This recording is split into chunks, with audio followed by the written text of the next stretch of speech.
The sirens painted my street red and blue, bouncing off the white fences like strobe lights at a nightmare I couldn't wake up from. I remember standing barefoot on the cold driveway, rain soaking through my shirt, my hands shaking so bad I could barely hold the phone. The air smelled like wet asphalt and smoke, the kind that burns your throat before you even realize you're crying. Neighbors peeked from their porches, whispering, hiding behind curtains, but no one dared to come close. My little girl's pink backpack lay torn open in the mud, her crayons bleeding color into the puddles. The officer's radio crackled. Someone shouted for an ambulance.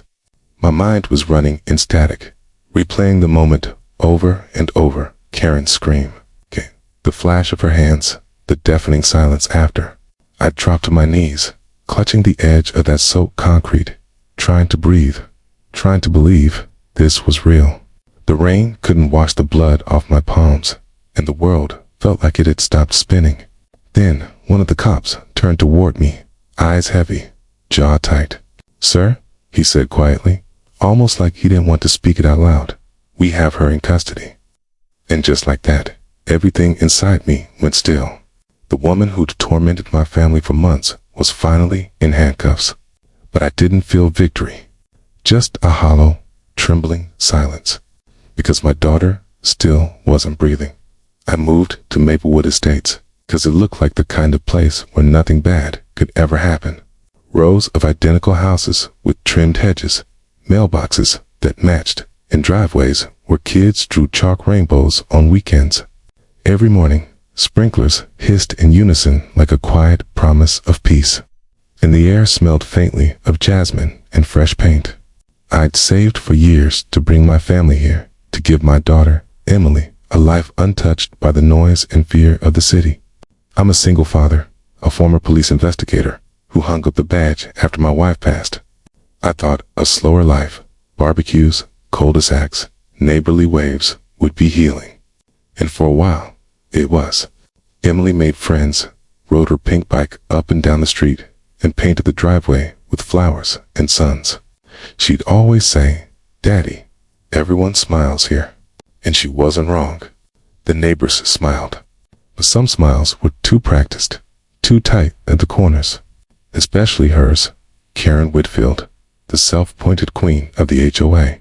She lived 3 doors down, in a house that looked identical to mine, but felt colder, sharper, like even the bricks were judging you at first.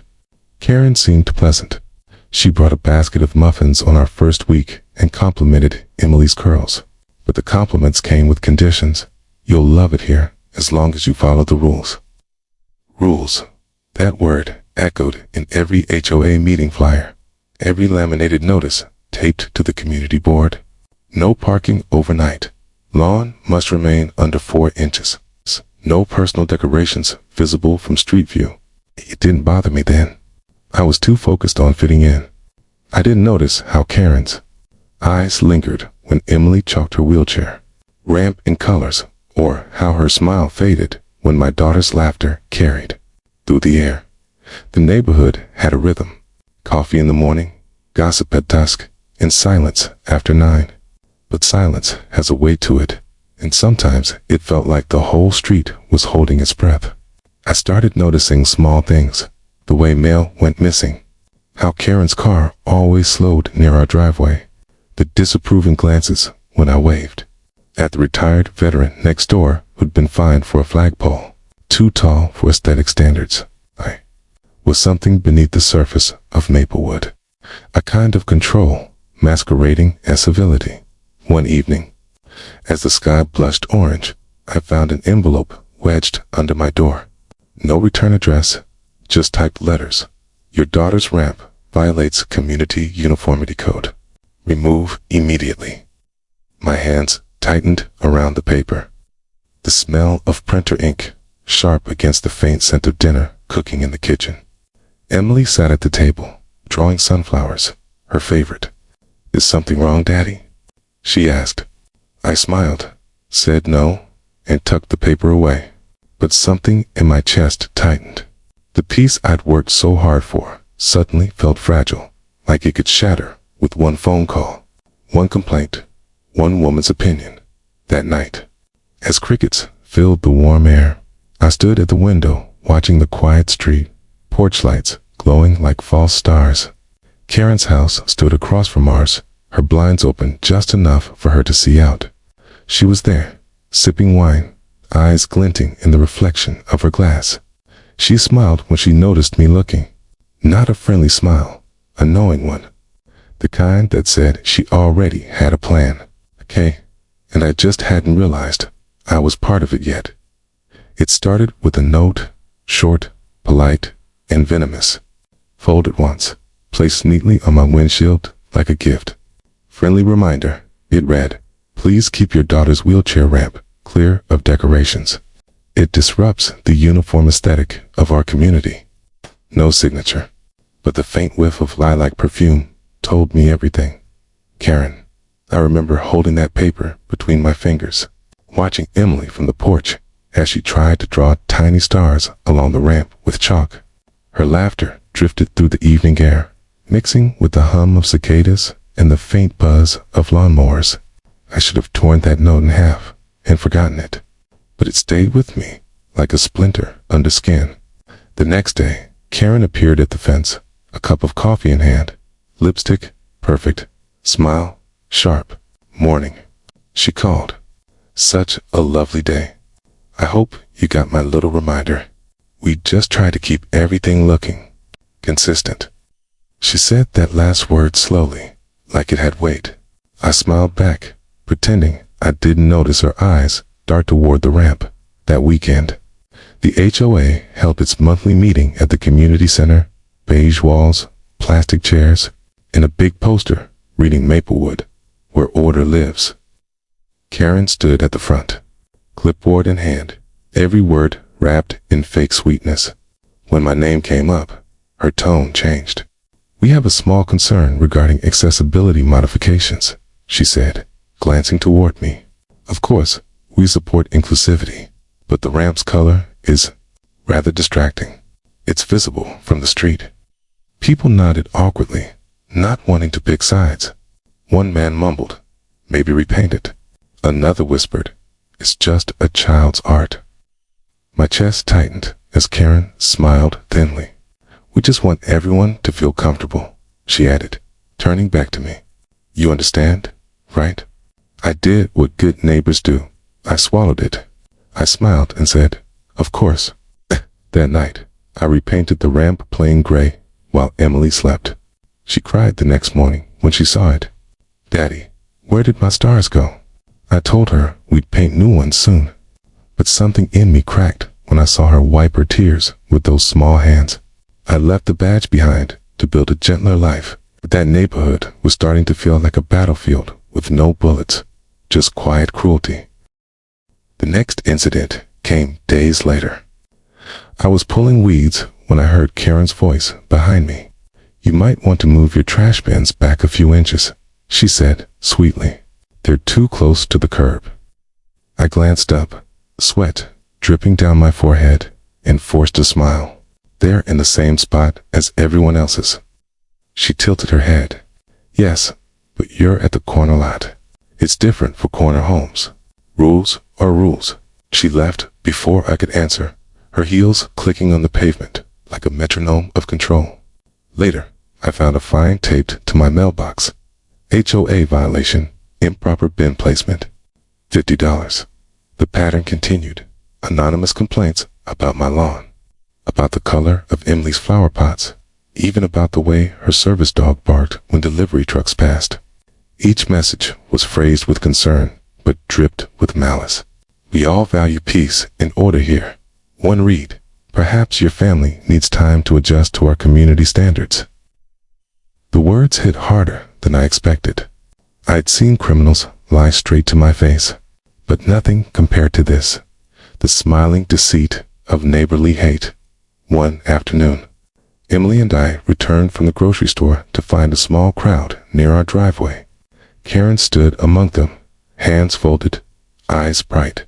Someone had poured paint all over the ramp, thick gray streaks covering every inch of color. My daughter froze, the bags slipping from her hands. "Daddy," she whispered. Karen's voice floated through the air, calm and poisonous. "Oh dear, looks like someone misunderstood the rule about unauthorized modifications. Don't worry, I'll file a report." My vision blurred. I wanted to shout, to call her out, but Emily's small hand gripped mine, trembling. So I said nothing. That night, I sat alone on the porch, the neighborhood silent except for the hum of streetlights. The ramp gleamed under the moonlight, smooth, lifeless, uniform. My chest ached. Somewhere deep down, I knew this wasn't about rules or ramps. It was about control, about power disguised as civility. Karen had chosen her battlefield carefully, a war fought in whispers, fines, and fake smiles, and I could feel her watching from across the street, blinds half open, wine glass catching the reflection of my porch light. For the first time, I looked back and didn't look away. Something in me shifted that night. The calm was over. It was early May when things finally snapped. The kind of morning that should have smelled like dew and pancakes, but instead carried the stale weight of dread. I woke to the sharp slam of my mailbox lid. When I opened the door, found the HOA citation flapping in the wind. Noise complaint, Section 4B. Disturbance due to barking animal. I stared at it. Then down at Max, our golden retriever, sleeping quietly on the porch. He hadn't barked once all morning. My jaw clenched. The sun was barely up, golden light spilling over perfectly manicured lawns. Yet somehow, Karen had already been up, filing complaints before breakfast. She stood across the street, pruning roses that didn't need pruning, pretending not to see me.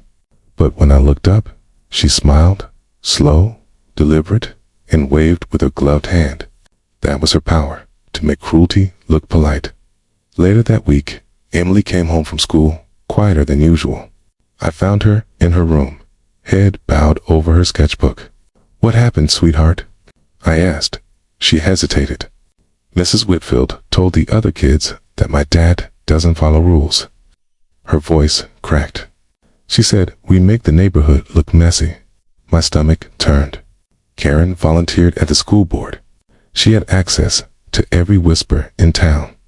I knelt beside Emily, brushing her curls away from her teary eyes. "You didn't do anything wrong, okay?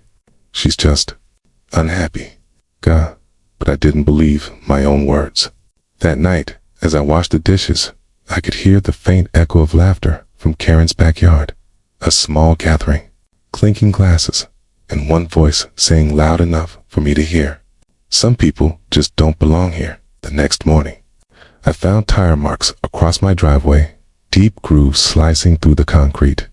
Someone had deliberately driven over Emily's flower pots, shattering them into pieces.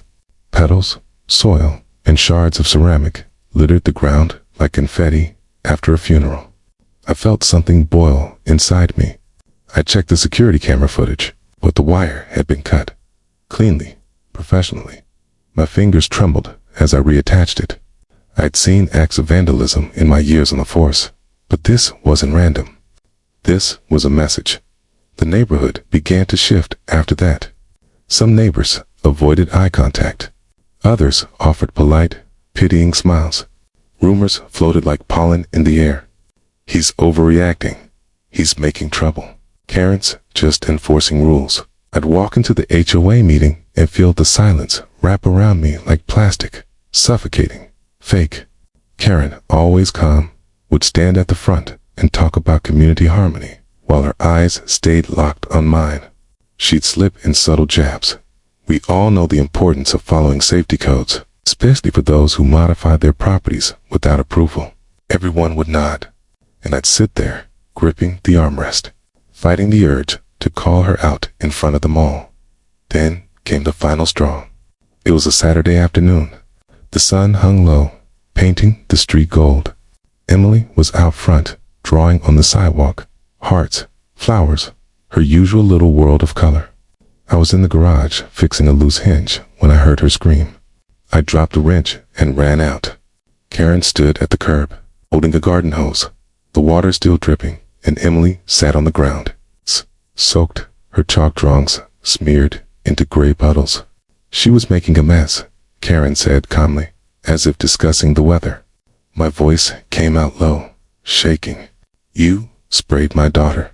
Her expression didn't change. You should teach her boundaries, sir. This is shared property. For a second, I saw red. I stepped forward, fists tight, but stopped myself. Emily clung to my leg, crying. The sound of her sobs cut through the heavy summer air like glass. Neighbors came out, not to help, but to watch. Phones lifted, recording. Karen turned to them, her voice soft and falsely wounded. He's threatening me now, she said. All because I asked his child not to vandalize the sidewalk. I froze. That was the trap. She was good, too good. Years of manipulation wrapped in politeness. Get inside, Emily, I said quietly. She didn't move. Her small voice trembled. Daddy, why does she hate us? I couldn't answer. That night, I sat on the porch again. Same spot, same silence. But this time, it wasn't fear that filled me. It was calculation. The moonlight cast long shadows across the lawn, stretching between our houses like a thin, invisible line of war. I looked at Karen's window. She was there again, sipping her wine, curtain half drawn. For the first time, I didn't look away. I met her eyes, steady, unblinking. If she wanted to destroy me, she'd have to come closer. Because I wasn't running anymore. The day after the hose incident, silence had a sound. It was the kind of silence that made every breath feel wrong, heavy, uneven, like the air itself didn't want to move. Emily hadn't spoken much since that afternoon. Her crayons sat untouched on the table. The pink one snapped in half. I tried to cook her favorite breakfast, the blueberry pancakes, but she just pushed them around her plate. When she finally whispered, "Can we move, Daddy?" I felt something inside me tear. I told her no, that we wouldn't let one cruel person chase us away. But my voice cracked halfway through, and I think she heard the lie hiding under it. By noon, the rumors had already started spreading. Mrs. Dawson from 2 houses down stopped her car halfway up the street when she saw me, then reversed and went the long way around. The HOA group chat, which I was still part of, pinged nonstop with concerns. One message read, "We should be careful around house number 47. He's been aggressive lately," another said. "Karen's just trying to protect the neighborhood from hostility." They made it sound like I was the problem, like defending my daughter was some kind of crime. I'd spent years protecting people who didn't know my name, and now, the same skills that once kept families safe made me a villain in my own street. That evening, 2 police cars pulled up, lights flashing faintly against the dusk. Emily ran to me, scared. "Daddy, what's happening?" I told her to stay inside. An officer, young, nervous, stepped forward. "Sir, we received a complaint. Something about a confrontation with your neighbor." I let out a bitter laugh. "Confrontation? She sprayed my daughter with a hose." He avoided eye contact. "Ma'am Whitfield claims you threatened her." The words hit me like a punch. I took a deep breath. "Check the cameras," I said. He scribbled something in his notebook. The cameras were reportedly disabled. Of course they were. Karen had made sure of that. After 10 minutes of polite procedure, they left. No arrest, no justice, just paperwork. But the look they gave me as they drove away said it all. To them, I was the unstable one. When the streetlights flickered on, I saw Karen outside again, walking our dog as if nothing had happened. She waved at the officers as they drove past, face glowing in the red-blue reflection of their lights, the picture of innocence. I watched from behind the curtain, heart pounding, jaw locked. For the first time, I realized how well she played the system. Every move was calculated, the notes, the fines, the timing. She wasn't just harassing me. She was isolating me, turning the neighborhood into her stage, painting me as the villain in her story. Days passed, and the isolation deepened. HOA notices arrived twice a week. Noise, trash, lawn, mailbox, height, anything they could write down. I stopped attending meetings. There was no point. The moment I walked into that beige room, the air thickened with judgment. Karen's words echoed through every conversation. He's always angry. He's not adjusting well. Even the friendly neighbor, Mr. Jensen, started avoiding eye contact. The community that once waved from their lawns now pretended not to see me. At night, Emily would wake up crying. "She hates us," she'd whisper. I'd hold her close, pretending I could protect her from more than just the dark. My mind replayed every incident, every smirk on Karen's face. Guilt crept in like slow poison. Maybe I should have fought back sooner. Maybe I shouldn't have repainted the ramp. Maybe silence had made me weak. I stared at my reflection in the dark window, and for the first time, I didn't recognize the man looking back. Then, one morning, I opened my door to find something taped to it, another notice, but this one handwritten. The ink was red. Final warning, remove the ramp or face legal action. No signature, but I could almost hear her voice whispering it.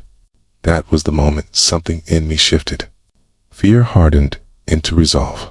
If she wanted to bury me under her rules, I'd dig deeper. I'd find the cracks she didn't want anyone to see that night. While the street slept under a thin layer of fog, I pulled out the old equipment from my police days. A body cam, a voice recorder, a dash cam. I wasn't going to fight her rage with rage. I was going to fight her with proof, because Karen might have controlled the story so far. But I was about to take the pen back.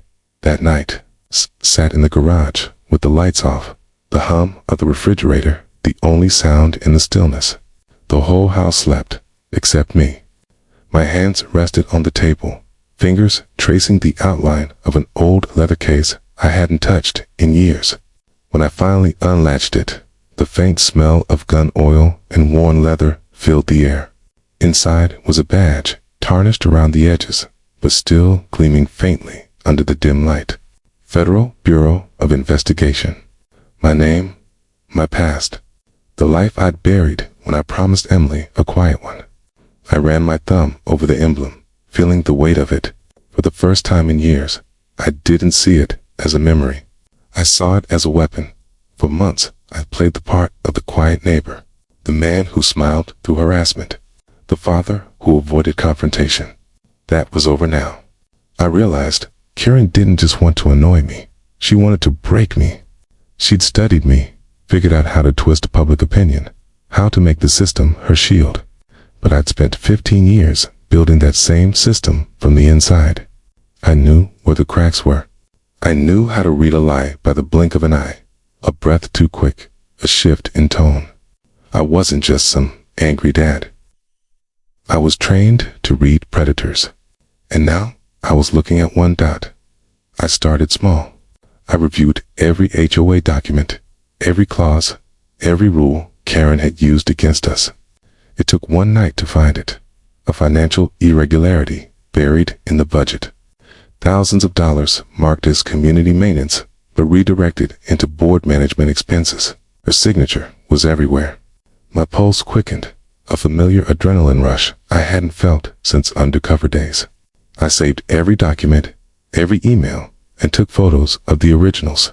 The next day, I installed new cameras, hidden ones, not the store-bought kind she could find and disable. I wired one through the gutter, another in the mailbox, and one across the street inside a hollowed-out bird feeder. Days later, I started recording everything. Her voice at meetings, her tone when she politely threatened fines, every smirk, every false accusation. I watched her routines, the way she left the house at 8:15 every morning, the calls she made from her porch between 6 and 7 p.m. And then I noticed something new. A black sedan parked 2 blocks away that seemed to follow her route. I tailed it once, and what I found made my stomach twist. A private security vehicle. She'd hired her own surveillance. The irony burned through me. The hunter being hunted.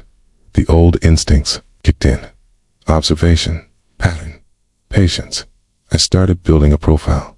Timestamps, behavior logs, even voice print analysis from audio samples. Every night, I pieced together the puzzle while Emily slept down the hall. The soft glow of her nightlight reminded me why I was doing this. I wasn't after revenge anymore. I was after truth, the kind that doesn't just punish, it exposes.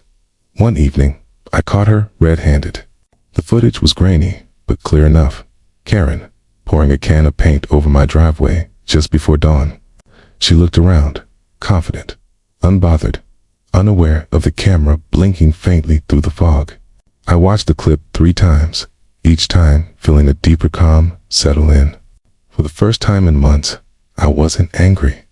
I was focused. I labeled the file proof_1. Then I found more Karen yelling at a delivery man, tossing someone's package, whispering with another board member about getting rid of the problem house, piece by piece. Her mask was falling. A week later, I wore the badge again. Not publicly, just long enough to remember who I was. The weight of it against my palm steadied me. If she wanted war, I whispered to myself, she picked the wrong house. The next HOA meeting was different. Karen stood in her usual spot, clipboard in hand, confident as ever. But this time, I recorded everything. The murmurs, her words, even the subtle nods from her allies. When she started discussing new rules for accessibility modifications, I spoke up, calmly, firmly. That would violate federal accessibility law, I said. The room went silent. Her smile faltered for half a second, just long enough for me to see the fear she'd been hiding under all that confidence. She stammered something about procedure, but I'd already printed the law, highlighted and dated. Her hand shook slightly when she realized I wasn't bluffing as I walked home under the streetlights. I saw her curtain shift. She was watching me again, but this time I didn't avert my eyes. I wanted her to know the tide had turned. The fear she'd planted was gone. The game she'd started was no longer hers to control, because the man she'd chosen to torment wasn't just another neighbor. He was someone who'd spent a lifetime hunting the kind of people who thought they were untouchable. The next few weeks turned me into a ghost moving quietly through Maplewood Estates, while Karen strutted around with her clipboard and artificial smile. I stayed in the background, watching, listening, documenting. Every day after work, I'd sit in my garage with the door half closed, laptop open, screens flickering in a dim light. The new cameras fed directly into a private network only I could access. I'd wired microphones beneath my porch railing and a directional mic through my attic vent that pointed straight toward her front yard. Every word, every whisper, every threat she muttered into her phone. I caught it all. The footage told a story she'd worked hard to hide. I watched her coordinate with 2 HOA board members late-night meetings in her backyard. Hushed voices beneath fairy lights. He's unstable, she whispered once, her tone dripping with confidence. If we push a little harder, he'll break. I paused the video there, staring at her expression. The smug certainty, the absolute conviction that she could control everyone. That was the moment I knew it wasn't enough to expose her behavior. I needed to expose her power. I couldn't do it alone, though. I needed people who'd been hurt by her but were too afraid to speak. My first stop was old Mr. Jensen, the veteran whose flagpole she'd forced him to take down. I found him sitting on his porch, whittling wood with his trembling hands. When I told him I was investigating Karen's misuse of HOA funds, he chuckled bitterly. About time someone did, he said. He handed me a folder, copies of fines, notices, and letters from Karen, all with signatures that didn't match the official HOA forms. She's been pocketing fees for years, he added. But no one listens to an old man. I did. I took his documents and promised him this time would be different. Next was Rachel, a single mother who'd been fined for having a non-regulation mailbox. Her fine doubled after she complained. She met me in secret, behind the coffee shop on Elm Street. If she finds out I'm helping you, she whispered. She won't, I assured her. Let her think she's winning. Her hand shook as she handed me screenshots of messages from Karen, manipulative, threatening, coated in sugar, but sharpened like blades. Keep your yard neat if you want peace. One read. I thanked Rachel, told her she wasn't alone anymore. For the first time, she smiled, small but real. Piece by piece, the puzzle expanded. Dozens of residents, all too scared to speak, quietly handed me evidence, voice notes, accused, printed fines, and stories of humiliation. I documented everything, labeling files like case reports, Karen_finance_1.pdf, harassment_log_Rachel.mp3, witness_Jensen_statement.mov. My garage became a war room. At night, I talked to Emily before bed, careful not to show her how deep this had gone, but she could sense the shift. You're fighting back, aren't you? She asked one evening. Her eyes, the same blue as her mother's, looked up at me with quiet strength. I nodded. Not with anger, I said softly, with truth. She hugged me, whispering, then she doesn't stand a chance. A few days later, I got my biggest break. My camera caught Karen meeting a contractor at 6:42 a.m. She handed him an envelope thick with cash. The mic picked up fragments, covered, under maintenance, she said. No invoices. My heart pounded as I replayed it again and again. That was it, direct proof of embezzlement. But I needed confirmation from the inside.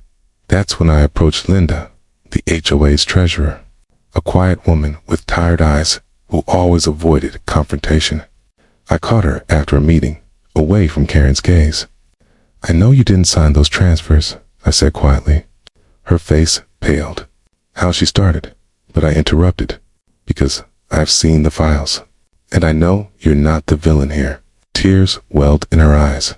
She confessed everything, how Karen forged her digital signature, how funds were moved to a personal account, how she'd been threatened into silence. I promised her protection.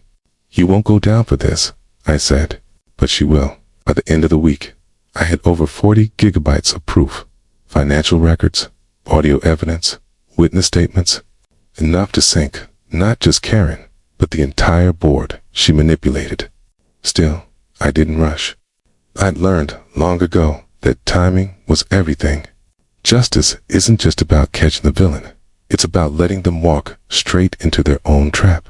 On Friday evening, I sat with Mr. Jensen and Rachel at my kitchen table. The mood was tense, but hopeful. The rain outside tapped softly against the windows. What happens next? Rachel asked. I leaned back, watching the footage looping on my laptop. Karen, smiling, oblivious, hosting another community gathering. Next, I said calmly, we let her talk, 'cause in my experience, people like Karen always talk too much when they think they're safe. All I had to do was keep the cameras rolling and the trap open. The evidence was there. The allies were ready. And for the first time since moving into Maplewood, I didn't feel like an outsider. I felt like the neighborhood finally had a pulse again, one that beat against her lies. That night, I stood on the porch, rain glistening on the pavement, and whispered into the dark, you built this cage, Karen. Now I'm locking the door. I laid the plan out like a blueprint for a quiet demolition. No shouting, no vigilante theatrics, just patient, exact pressure in the right places until the whole thing collapsed under its own weight. First, I built an unassailable paper trail. I duplicated every file, time-stamped every audio clip, and organized everything into neat folders named for the crime: embezzle_01, harass_03, witness_Jensen, because chaos helps the guilty hide. Order helps the truth breathe. I printed copies, 3 deep, and slipped one set into a locked safe at home, another into a bank's safety deposit box under a friend's name, and the third I encrypted and uploaded to a private cloud with redundancies, assurance against burned drives and silenced cameras. Then I layered my evidence strategy, financial proof, to attack her money trail. Eyewitness statements to humanize the story, and the surveillance footage to remove her mask in public. Each layer had a purpose. Numbers would stab holes in her credibility. Voices would make the neighborhood remember faces. Visuals would make it impossible for her to claim innocence without sounding absurd. Next came the legal scaffold. I quietly consulted an old colleague, not to flaunt connections, but to map the right channels. Civil counsel for HOA malfeasance, a criminal complaint for embezzlement and vandalism, and an administrative complaint to the county ethics board for falsified documents. I didn't want a scattershot approach. I wanted surgical strikes that would box her in from multiple directions. We drafted a concise, factual complaint with exhibits attached to Exhibit A, bank transfers. Exhibit B, audio of her instructing a contractor to under-the-table payments. Exhibit C, witness statements, and we sat on it, letting the pressure build. Timing mattered. If we filed too early, she'd rally the neighbors and call it a witch hunt. Too late, and she'd bury the narrative in new lies. I picked a moment when the HOA annual meeting was scheduled, and when the local paper's features editor was taking pictures, a convergence that would amplify impact. Parallel to the legal front, I opened the media channel, controlled, respectful, and strategic. I reached out to a reporter I had met years ago during a cold case and pitched the story not as my vendetta, but as a public service investigation into misuse of HOA powers and elder abuse of authority. I offered the reporter a tidy dossier and an exclusive window. Publish on our timeline or risk me leaking the whole cache to another outlet. I wasn't threatening the press. I was giving them a responsibility. The reporter agreed to look, intrigued by the smell of corruption and suburban civility. We planned the article to lean on human testimony first, Mr. Jensen's trembling hands, Rachel's quiet fear, the children's drawings washed away, and then land the financial blow.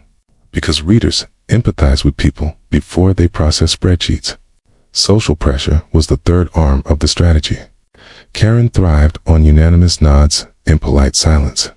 I intended to fracture that chorus. I threaded the neighborhood discreetly, planting seeds with allies. A casual conversation with the mail carrier about missing invoices. A private chat with the PTA president about Karen's involvement in school affairs. An offhand remark to the clerk at the county office about odd transfers tied to our HOA account. I didn't lie. I simply asked questions that encouraged curiosity. Meanwhile, we prepared a community meeting presentation, short, sharp, and visual, side-by-side photos of Karen's garden parties and the invoices showing maintenance deposits, a map showing properties fined under suspicious circumstances, and a timeline of complaints matched to her personal calendar. The goal wasn't to humiliate in public, but to break the illusion of unanimity she relied on. Once a few key neighbors understood the pattern, the social dominoes would fall quickly. I also planned for counterattacks. People like her don't go quietly. They gaslight, they file counter-complaints, they weaponize sympathy.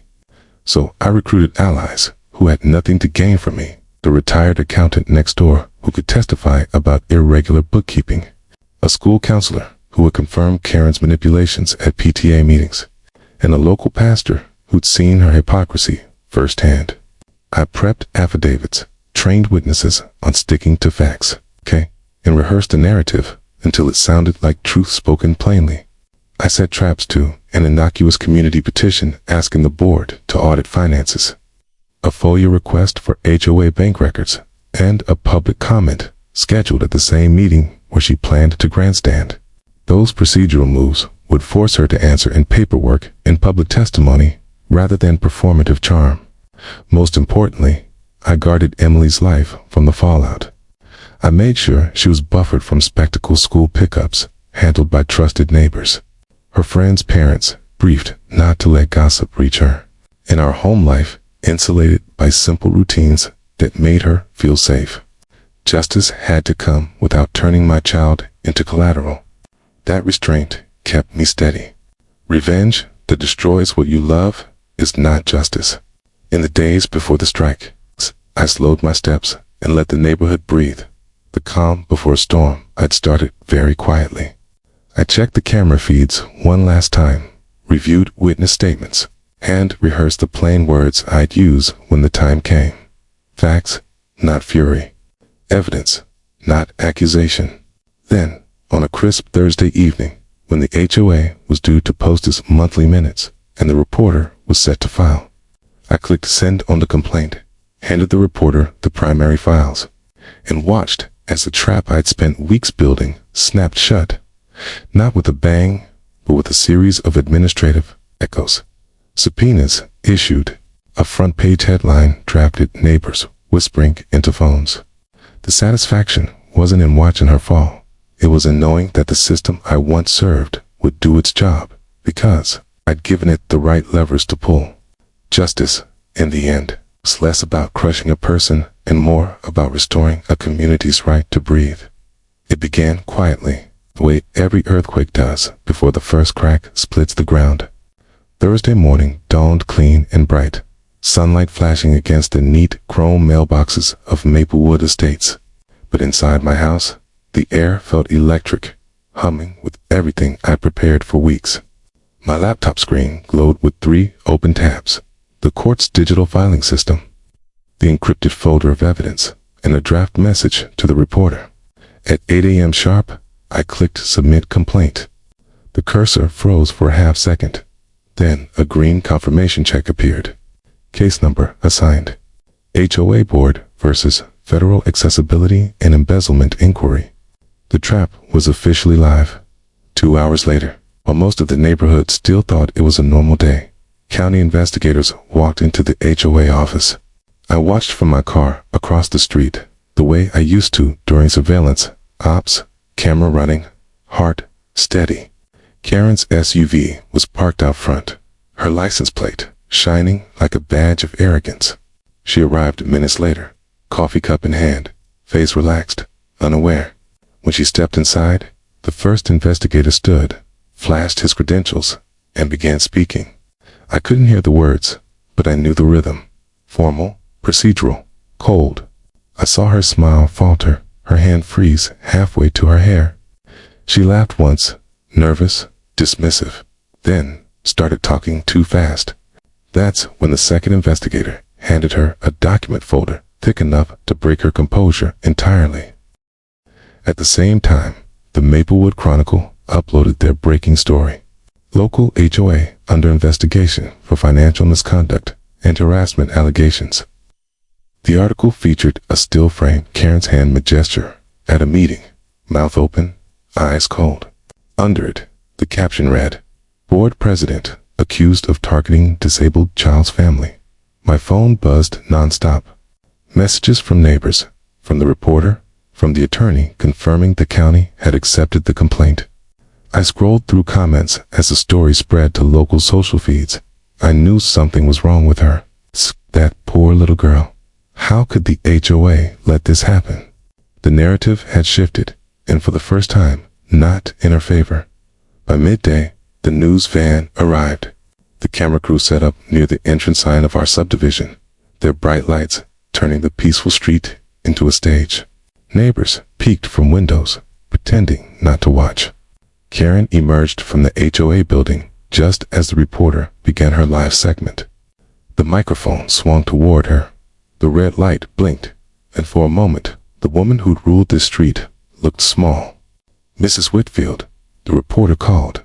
Do you have any response to allegations of harassment and misuse of community funds? Karen froze. Her lips parted.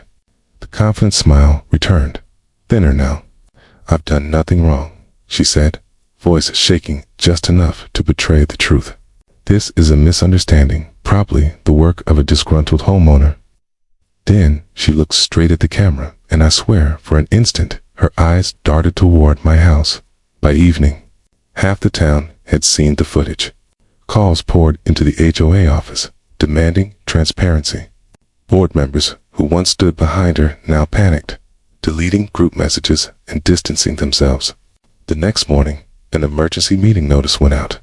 I attended.com with a folder of printed exhibits and a recorder in my pocket. When I walked into that fluorescent lit room, every eye turned toward me. Karen sat at the head of the table, her clipboard gone, her posture rigid. "Mr. Hayes," she began, voice tight, "I hope you understand this situation is being grossly exaggerated." Kai slid a printed copy of her forged expense authorization across the table.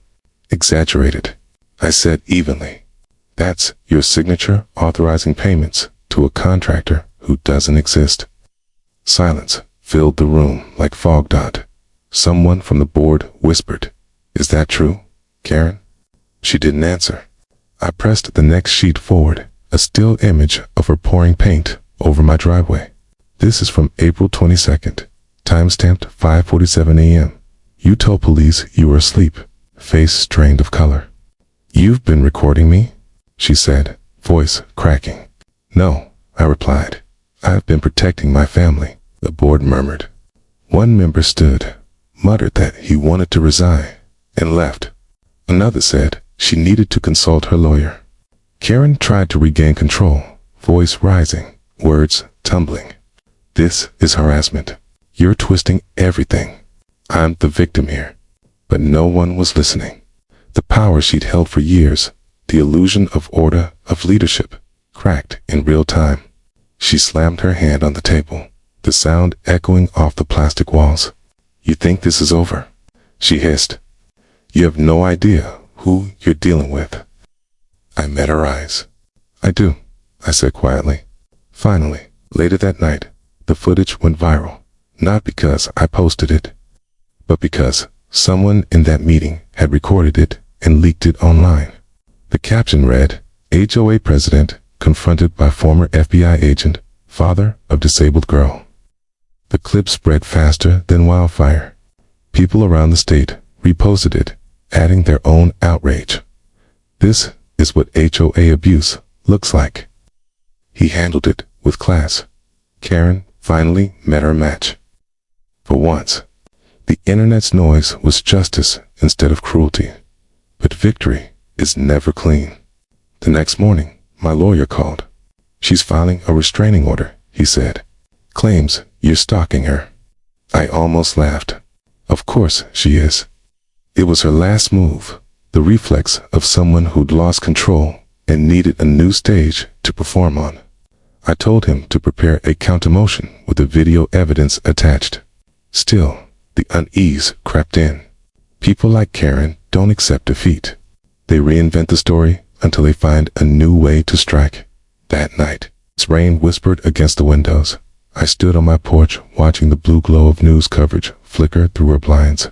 The camera panned over a house, reporters describing the once respected community leader now under investigation. For a moment, I almost pitied her, the loneliness, the unraveling. Almost. Then I noticed her silhouette in the window. She was watching me again, motionless, the light from her TV outlining her figure like a ghost. We stood there in silence, two enemies divided by a street and everything that had happened between us. And just before she turned away, I saw her lift her phone, her lips moving as she spoke into it. I couldn't hear what she said, but I didn't need to. The message was clear. She wasn't done. The first strike had landed. The world finally saw her for who she was, but the next move was already on its way. The storm wasn't over. It was only changing direction. For 48 hours, I let myself believe the storm had passed. The investigation was underway. The community's eyes were finally open. And for the first time in months, Emily laughed again. She sat on the porch, drawing in her notebook, while sunlight spilled across the ramp we'd rebuilt together. This time, painted in bright yellows and blues. The colors of healing. But peace in Maplewood never lasted long. On the third morning, my phone buzzed with a string of messages that made my stomach drop. "You should see what she's saying online," one neighbor texted. I opened Facebook, and there it was, a long, carefully crafted post on the community page. It breaks my heart to see our neighborhood torn apart by lies. I've been the target of a vicious smear campaign by a man with a dangerous past. Please pray for my safety and for the truth to come out. She'd attached a photo of herself, tearful, vulnerable, framed by her blooming garden, and beneath it, hundreds of sympathetic comments flooded in. "Stay strong, Karen. We believe you." That poor woman. And one morning, she'd flipped the narrative again. And just like that, the whispers started to creep back through the neighborhood like fog after sunlight. The next few days felt like walking through an invisible minefield. Every time I stepped outside, I could feel the eyes on me, curtains twitching, doors half shut. A few neighbors who'd once supported me now looked away. Rachel texted to say she couldn't talk anymore. "It's too messy. I have kids to think about." Even Mr. Jensen's porch light stayed off. Fear had returned, and Karen was feeding it like a fire. Then came the police visit again. 2 officers, same hesitant tone as before. "Mr. Hayes, we received a report you've been threatening a resident online."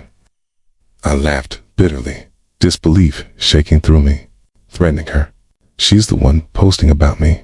But they didn't care. "Procedure," they said. They had to follow up. I handed them my phone, scrolled through my messages. Nothing.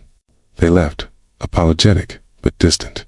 I could feel Karen watching from across the street, that faint smirk back on her lips. She'd mastered the art of weaponizing the system again. That night, I couldn't sleep. I sat in the dark, staring at the dim glow of the security feed on my laptop. Every camera was live, every angle covered. I told myself I was just protecting my family, but deep down, I knew there was more. The longer this dragged on, the darker I felt inside. I caught myself thinking like the men I used to chase, predicting her next move, anticipating where she'd strike. There was satisfaction in it, and that scared me. I wasn't supposed to enjoy this. I'd promised Emily a quiet life, a world where her father didn't have to live behind surveillance and suspicion. Yet here I was, wired up, sleepless, obsessed. The emotional exhaustion crept in slowly, like a slow poison. Some mornings, I'd wake up with my heart pounding for no reason. The sound of Karen's car door slamming could send a spike of adrenaline through my veins. I stopped answering calls, stopped going to the store. Emily noticed. "Daddy, you're angry all the time," she said one evening, her voice soft and frightened. That broke me. I realized I'd let Karen infect my peace, my parenting, my very identity. She didn't have to win in court. She was winning by corrosion. Then came the breaking point. One evening, as I was coming home from a late meeting with my lawyer, I found a paper nailed to the community notice board. "Immediate expulsion hearing. Property, number 47. My house." She convinced the remaining board members to vote on removing me and restoring neighborhood peace. It was laughable, legally baseless, but publicly devastating. The hearing was set for Sunday afternoon. The post had already been shared dozens of times. Karen was rebuilding her army of loyal followers, painting herself as the martyr of Maplewood. I spent that night pacing the living room, rain hammering against the windows, the house flickering with lightning. My lawyer's words echoed in my head. "She's baiting you. Stay calm. Don't give her footage to use." Calm felt impossible. Every nerve in my body screamed for confrontation. I wanted to march across the street and demand she stop, but then I saw Emily asleep on the couch, clutching her stuffed bear, her hair sticking to her damp cheeks from the humid air. My anger softened into something colder, steadier. I whispered to myself, "You don't beat a liar by shouting louder. You beat her by staying silent until she runs out of air." So I waited. On Sunday, the hearing drew half the neighborhood into the community hall, the same beige room where it had all begun. Karen stood at the podium again, her voice trembling just enough to sound sincere. "All I ever wanted was safety," she said, "but some people bring their chaos with them." A few nodded, others avoided eye contact. When it was my turn, I didn't raise my voice. I simply handed copies of her false reports, her fake invoices, and the restraining order she'd filed, already dismissed by the court that morning. I didn't argue. I didn't defend. I let the facts speak.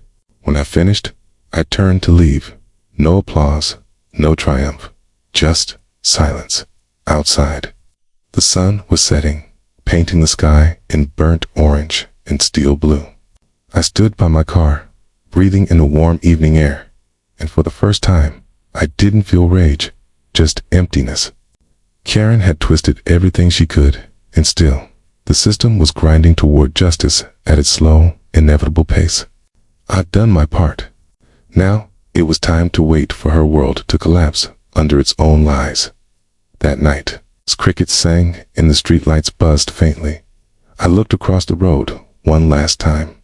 Karen's house was dark, blinds closed, porch light off. The Queen of Maplewood had gone quiet. The storm hadn't cleared yet, but I could feel it losing power. The air smelled like rain, giving way to sunlight, and somewhere inside me, I knew that dawn was coming. The night before it all broke open, Maplewood was unusually still, the kind of stillness that comes before hard rain, when the air feels thick, and even the wind seems to wait. I sat on the porch, a cup of cold coffee beside me, listening to the hum of distant thunder.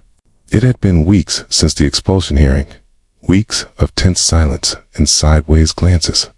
The investigation was still active, the community divided, and Karen had gone quieter than I'd ever seen her. But silence doesn't mean surrender. It means something is brewing. And I was right. The first crack came on a Tuesday morning. I was halfway through a report from my attorney when my phone buzzed with an unknown number. Mr. Hayes. A nervous voice said, "This is Linda from the HOA board." My pulse quickened. She hadn't spoken to me since the day Karen humiliated her in front of everyone. "I need to show you something," she whispered, but not over the phone. We met later that afternoon at a diner on Route 5, a quiet place with faded red booths and coffee that tasted like burnt toast. She slid a manila envelope across the table. "I can't live with this anymore," she said. Inside were copies of financial reports, new ones, showing additional transfers to Karen's personal account, dated after the investigation had begun. "She's been moving the money again," Linda said, voice trembling. She used a different account this time, one under her husband's name. I leaned back, stunned. It wasn't just arrogance anymore. It was desperation. "Why are you giving me this now?" I asked. She looked down at her hands. "Because she threatened my son's job. Said she'd make sure he never got work in this town if I didn't stay quiet." Her eyes filled with tears. "I'm done being scared." That was the moment everything shifted, not because of the paperwork, but because someone finally broke the wall of silence. The first domino had fallen. I sent the documents to my lawyer that evening. Within hours, he called back, excitement cutting through his usually calm tone. "This is it," he said. "We've got her. Obstruction, fraud, retaliation, you name it." The next morning, the county prosecutor's office subpoenaed the HOA's bank records. The knock-on effect was instant. 2 more board members resigned, both citing personal health reasons. The investigation widened. Local reporters started camping at the subdivision gate. For the first time, Karen couldn't control the narrative. Every camera that once adored her now hunted her. But the real turning point wasn't public. It was painfully human. That weekend, the HOA called an emergency neighborhood meeting, trying to salvage what was left of its reputation. I didn't plan to go, but Emily asked me to. "You have to," she said softly. "So people know you didn't give up." 'Cause I did. The room was packed, the air stale and hot from too many bodies. Karen stood at the front again, makeup perfect, hair pulled tight, voice trembling between fake humility and veiled anger. "There's been a lot of misinformation," she began, "spread by individuals with personal vendettas." But this time, no one nodded. Instead, from the back of the room, Linda stood up. "Enough," she said quietly, and the room went still. "You forged my signature," she continued, voice shaking but growing stronger. "You stole money meant for this community. You threatened people, including me. You made us afraid." Karen's face paled. "That's not true," she started, but Linda didn't stop. She held up a printed document, one of the new transfer receipts, and said, "This was last month, Karen, after the investigation started. You didn't just break the rules, you broke the law." The crowd erupted into whispers. Phones came out. Cameras clicked. Someone gasped. Karen's hand fluttered toward the mic, but her words came out fractured. "You're all being manipulated," she shouted. "He's behind this. He's dangerous." She pointed at me, her voice breaking into hysteria. "He's been spying on us. He's ruining everything." But the faces around her didn't believe her anymore. The spell was broken. I didn't have to say a word. For months, she'd ruled through fear. But fear only works when people still believe in it. The police arrived halfway through the chaos.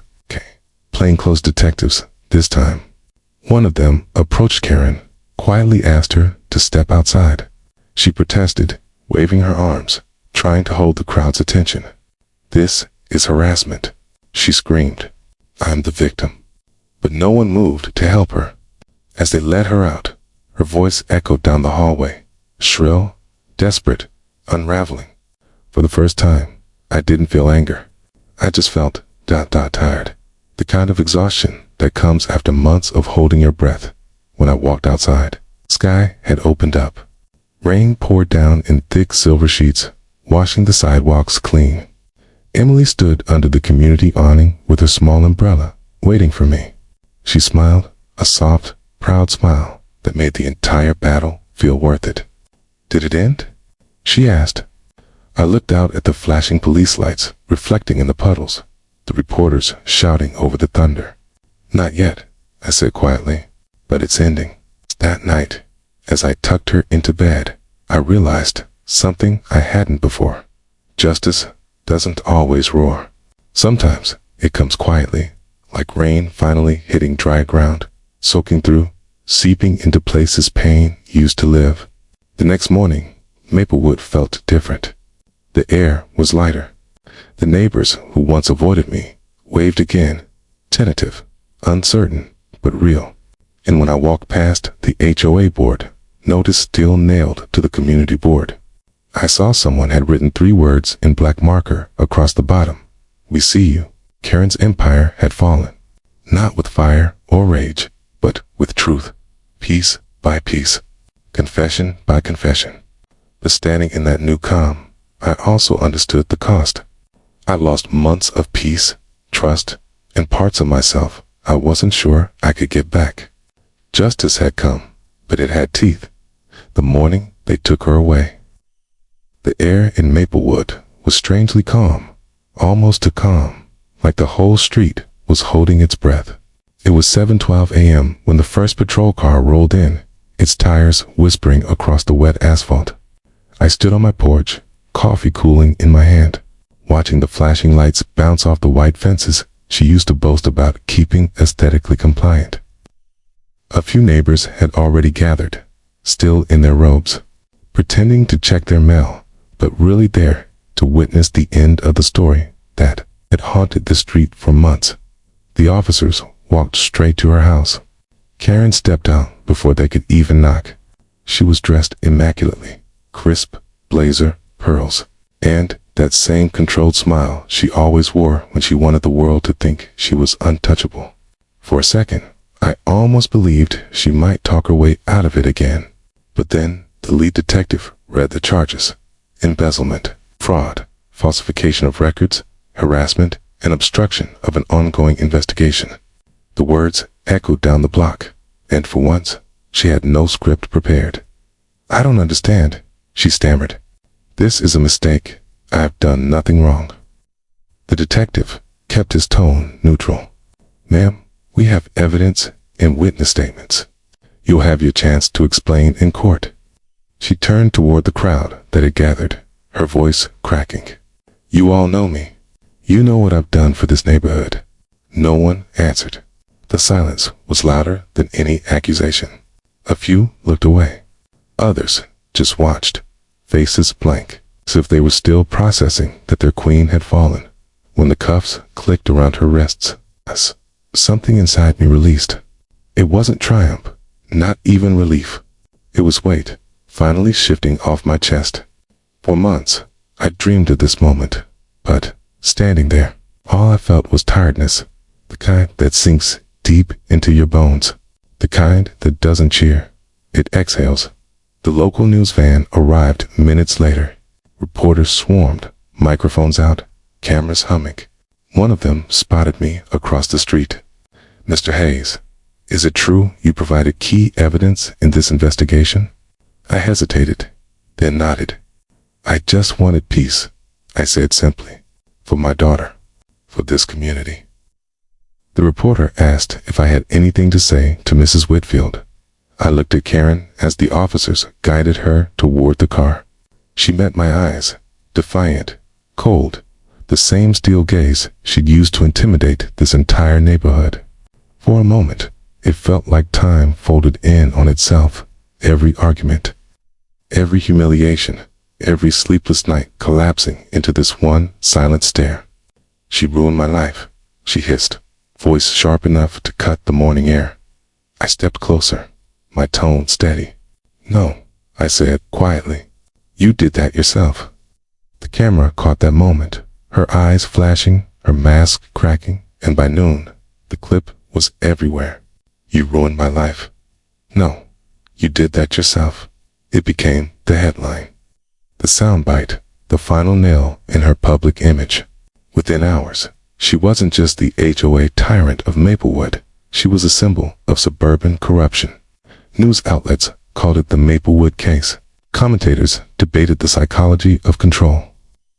People across the state shared the story, tagging it with messages like #Justice in Maplewood, and hashtags stand for the quiet ones, but not everyone celebrated. Some neighbors were still shaken, embarrassed that they'd believed her for so long. Mr. Jensen walked over later that day, hat in hand. "I should have spoken up sooner," he said. "I knew she was rotten, but she scared us." I clapped his shoulder. "She scared everyone," I said. "But fear only works if we let it." Rachel came by with her son, bringing Emily a small potted plant, yellow daisies. "She always loved color," Rachel said with a small smile. For the first time, Emily smiled without hesitation.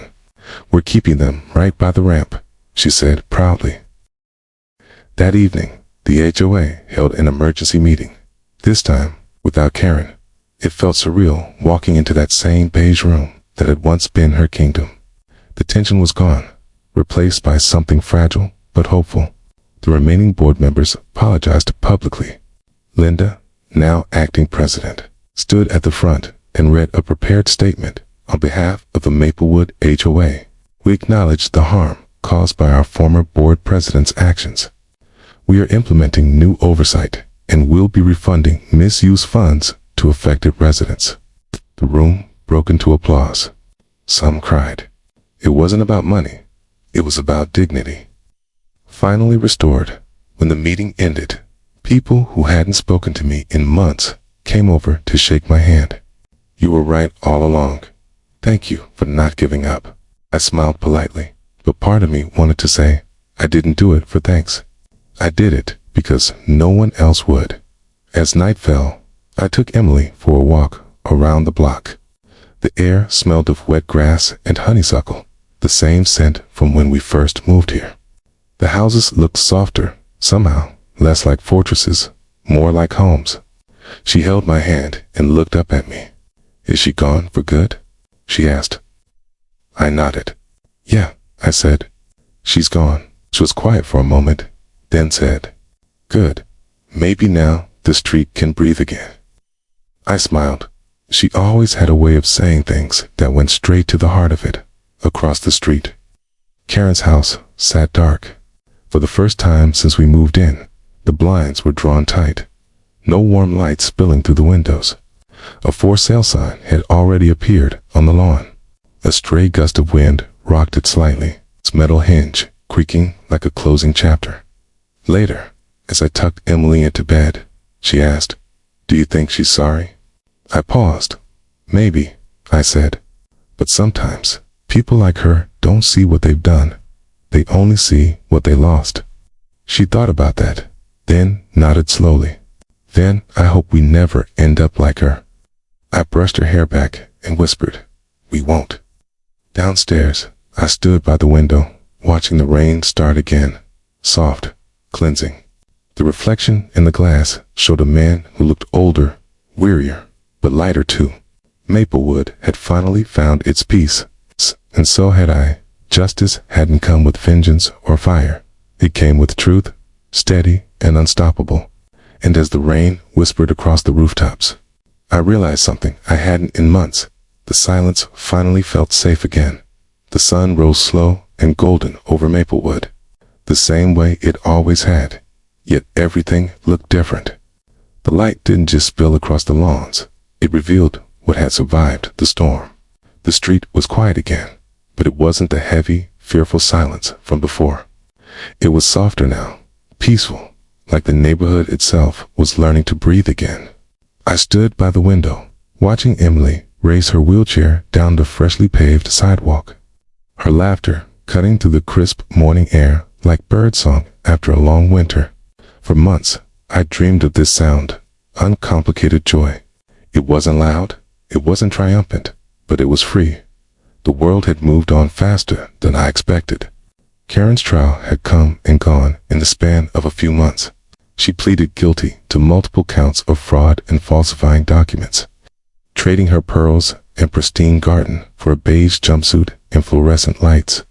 The newspapers ran their headlines. The reporters moved on to the next scandal, and the town eventually stopped whispering her name. Her house sold quietly to a young couple with a toddler, the kind who waved at everyone. Sometimes, when I passed by, I'd see toys scattered on the front lawn, and for a fleeting moment, I almost felt grateful. That space of cruelty had become a home again. That was justice in its purest form, not destruction, but reclamation. Life after chaos is strange. The habits of vigilance take time to fade. For weeks, I still found myself checking the security feeds before bed, half expecting the old fear to crawl back through the cracks. But each night, the cameras showed the same calm image, the ramp bathed in porch light. The flowers Emily and Rachel planted still standing tall.